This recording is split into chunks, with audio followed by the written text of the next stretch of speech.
నాగర్కర్నూలు జిల్లా చారకొండ మండలంలోని ప్రముఖ పుణ్యక్షేత్రం రెండవ భద్రాద్రిగా సిరసనగండ్ల సీతారామచంద్రస్వామి వారి చారిత్రాత్మక పుణ్యక్షేత్రం సిరసనగండ్లలో శ్రీరామనవమి వేడుకలు అంబరానంటాయి. లోక కళ్యాణం కోసం జరిగిన సీతారాముల కళ్యాణ మహోత్సవంలో మంత్రి జూపల్లి కృష్ణారావు, అచ్చంపేట ఎమ్మెల్యే వంశీకృష్ణ పాల్గొన్నారు.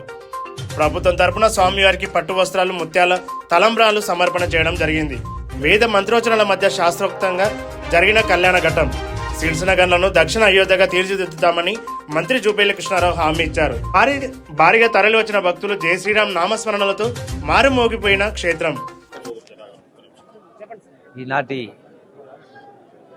సిరసనగండ్లలో సీతారాముల వారు అంటే శ్రీరామనవమి సందర్భంగా సీతారాముల వారి కళ్యాణ మహోత్సవం సందర్భంగా ఇందులో పాల్గొంటున్నటువంటి సహచర శాసనసభ్యులు మిత్రులు వంశీకృష్ణ గారు, మీడియా మిత్రులందరికీ నమస్కారం.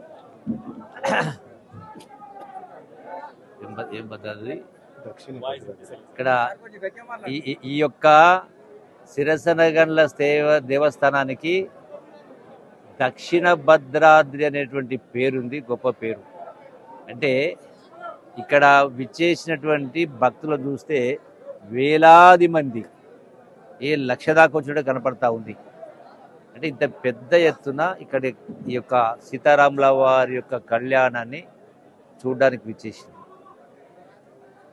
ఈ యొక్క శుభ సందర్భంలో సీతారాముల వారి యొక్క కళ్యాణ మహోత్సవ సందర్భంగా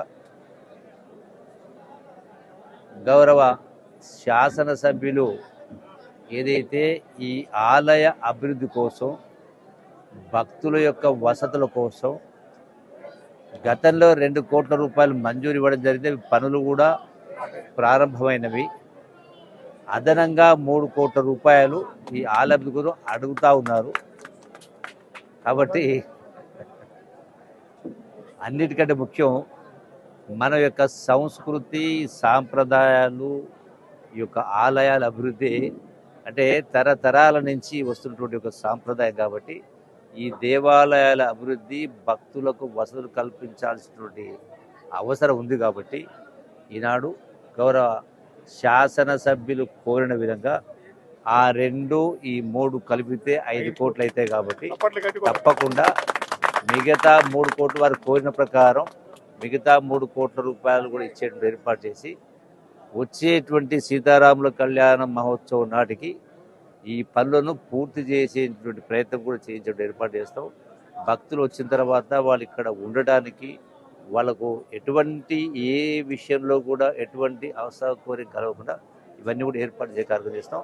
ఈ శుభ సందర్భంలో మరొకసారి అందరికీ శుభాకాంక్షలు తెలియజేస్తూ ఈ సిరసనగండ్లతో పాటుగా అచ్చంపేట నియోజకవర్గం అన్ని వర్గాల ప్రజలకు మంచి భవిష్యత్తు, మంచి ఆరోగ్యం, అట్లకే శాంతి, సౌభాగ్యాలు కలగాలని చెప్పని ఆ శ్రీరామచంద్ర వారిని ప్రార్థిస్తూ సెలవు తీసుకుంటాను. నమస్కారం. మీడియా మిత్రులకు నమస్కారం. Thank you.